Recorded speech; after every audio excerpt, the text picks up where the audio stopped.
మా ప్రభుత్వం వస్తే పంచాయతీలో ప్రతి సంవత్సరం ఒక సంవత్సరానికి ₹1 కోటి మంజూరు చేస్తాం. సర్పంచ్కి డైరెక్ట్గా వెళ్ళదండి అది. అక్కడ గ్రామ కమిటీలు ఉంటాయి.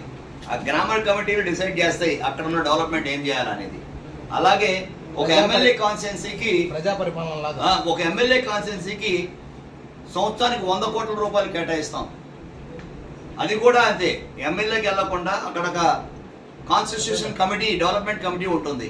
ఆ కమిటీ డిసైడ్ చేస్తుంది అసలు మనకి ₹100 కోట్ల ఈ సంవత్సరంలో మన అసెంబ్లీ సెగ్మెంట్ లో ఏమేమి డెవలప్మెంట్ చేయగలుగుతాం, రోడ్లకి ఎంత, వాటికి ఎంత, వీటికి ఎంత.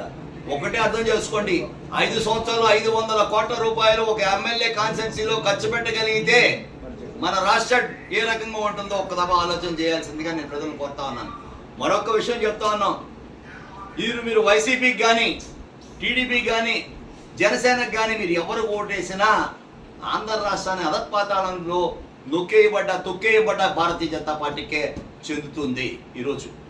ఎందుకంటే ప్రతి వాళ్ళు కూడా బీజేపీకి పార్లమెంట్లో ఏ బిల్లు ప్రవేశపెట్టినా పరుగున వైసీపీ ఎంపీలు కానీ, టీడీపీ ఎంపీలు కానీ వీళ్ళే వెళ్ళి ముందుగా మన వాళ్ళు అక్కడ ఓటు వేస్తున్నారు బీజేపీ గవర్నమెంట్కి, అక్కడ ఎన్డీఏ గవర్నమెంట్కి.